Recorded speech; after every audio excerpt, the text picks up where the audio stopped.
Hi, welcome back to my balcony victory garden. I think you can probably tell from the opening shot that things have grown amazingly since the first video I did, which was only just a few weeks ago. I'll be doing a little update tour later so you can see just how things have really taken off. It's actually pretty easy to get results like this if you follow the simple steps I'm going to outline in this series, Set Up for Success. First thing we're going to do is answer the question, what to plant? And I'll go over the 5 keys to picking the best vegetables for your situation. By the way, as we go, I'll put up some plant lists. Don't worry about taking notes then, because at the end there'll be a master list which will have everything on it, and there'll be more time then. The first key is to identify what crops grow well in containers, because growing in a small space requires that you pick things that are fairly compact. Fortunately, there are a lot of crops that will naturally fit the bill and are naturally fairly small scale. In addition, there are now quite a lot of larger vegetables that have been specially bred to fit into small spaces in containers. So there's a lot to choose from. The next very important key is sun exposure, because that will determine what you can grow successfully. So study your space to see how many hours of sunlight it gets. Here on this balcony I actually have 2 different sun exposures, which is rather nice. I have the main part of the balcony that gets morning sun, and the piece that projects out gets full sun. So in gardening terms, full sun is 8 hours a day. 6 to 8 hours a day, and partial sun is up to 4 hours a day. So as a general rule, the vegetables that require full sun are those that produce some kind of fruit. So that would be tomatoes, peppers, and the strawberries. The vegetables that you grow primarily for their leaves are the ones that require partial shade. And those would be things like the lettuce, chard, spinach, kale, and so on. Okay, so now that we're getting a better idea of the kinds of things that you can grow in your space, the next question to answer is, what size pot should these things go into? And that brings us to a consideration of root depth. Vegetables can be divided, generally speaking, into 3 groups: shallow-rooted, medium-rooted, and deep-rooted. And that translates directly into the depth of pot that you will need. So the shallow-rooted vegetables, which could be things like lettuce and radishes, radish are very shallow-rooted, they will go into a pot quite happily 6 to 8 inches deep. While the medium-rooted vegetables like beets and chard, they would need a pot more along the lines of 10 to 12 inches deep.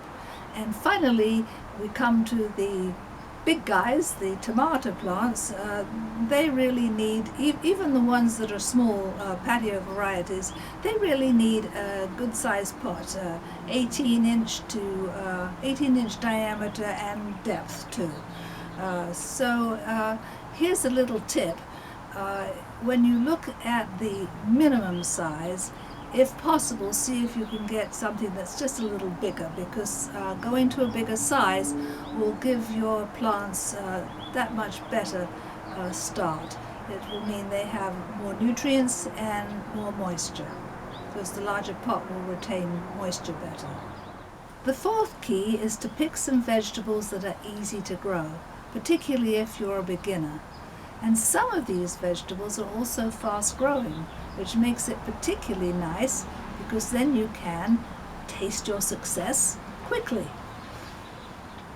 And if you want to grow some of the somewhat more challenging vegetables like tomatoes or strawberries, and they're challenging because they can be prone to disease, stack the cards in your favor by picking varieties that are hybrids that have been specially bred to be disease resistant.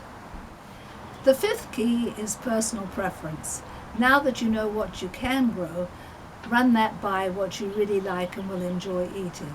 And I have to say that when you grow it yourself, it's going to taste particularly good. And it's not just because you grow it yourself. The flavor really is that much better. Of the things that I'm growing here on the balcony, so far I've had a chance to sample 4 of them. And I've got to say that it's just night and day. The tomatoes and the strawberries have such wonderful full-bodied flavor, and the lettuce and chard are so fresh and crisp. It's just really wonderful. So I know that you will enjoy this. Now, on to the tour that I promised you earlier. Okay, so we'll start our tour over here with the City Picker grow box. The Swiss chard in here has grown so huge after the last few weeks, it's quite a jungle. I must say I'm very impressed with this City Picker.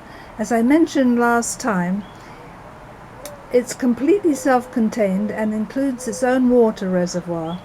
Once you've set it up, the only thing you do is add water as needed, which makes it pretty foolproof. Definitely a good idea for beginners.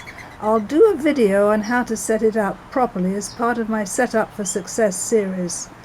Next, over here, just coming around a little bit, we have the red leaf lettuce.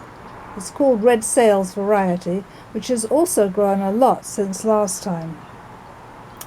I think it likes this spot where it gets a little morning sun and afternoon shade. I do have a variety of lettuce seedlings growing on a sunny window ledge that I'll be transplanting them out here and filming them soon. Over here is one of the beet plants that I moved because I thought it was perhaps getting a bit too much sun. So we'll see how that does in that location. Here's the other Swiss chard, and I moved the other strawberry plant, the little seascape one, which needs to be transplanted again. I moved that here, which hopefully is getting a bit more sun. Next to it here is the San Andreas strawberry, which looks like it's coming up for a second flush of strawberries. I see quite a lot of them starting to set. Along here is the tomato plant. This is the husky red cherry, and it got kind of big and started leaning. So I thought that if I didn't get that cage on it pretty fast, it would possibly snap the main stem. So there it goes. It's in a cage, and it's now got a lot of small tomatoes forming. I think you can probably see some of them there on the plant. They tend to have the same color as the leaves, so it's a little hard to show, but there are a lot of them coming along. And also on this plant here, this is the patio variety, and there are a lot of tomatoes forming here. I think you can probably see some of those tomatoes beginning to form there. So this will be fun to watch and see how they taste as they ripen. Next to that is the Albion strawberry, and I moved the seascape, one of the seascape over here, so it's going to be in full sun. I think it should do a lot better here. And here you can see some of the runners that the Albion is forming. Albion has a reputation for runners, and I have a little project in mind to see if I can propagate some new strawberry plants from those runners, so we'll be talking about that more in the future. And here's the other beet plant, which I left this one in the sun, so now we have a comparison to see if the sun or the partial shade does better. Okay, so you can see from the tour that my veggies have come along very nicely, and I'm quite encouraged. So encouraged, in fact, that I've decided to try a couple of new projects. One of them is growing garlic. I found this very nice bulb sitting on my kitchen counter just asking to grow. So we're going to plant that. And by the way, garlic is one of those things that is quite small and compact and very well suited to growing in a container. So I think we'll find a little space for it here somewhere on the balcony, squeeze it in. And by the way, I found out that the cost of garlic now has gone totally through the roof. So definitely a good idea to grow some of my own. And the other little project is growing a pineapple. Maybe, we'll see. I cut this top off of a pineapple I bought about a week ago, and you can see that the roots are starting to form quite nicely. So I think it's time to get it into the soil. So we'll be documenting that, and fingers crossed, hopefully that will work out. So anyway, I hope you will join me on this journey. It's a lot of fun, and I look forward to having you join me back here on the balcony next time. Thanks for watching, and do remember to subscribe, because you'll find out about all the new episodes that I post as they're uploaded. So bye-bye for now, and see you next time here on the balcony.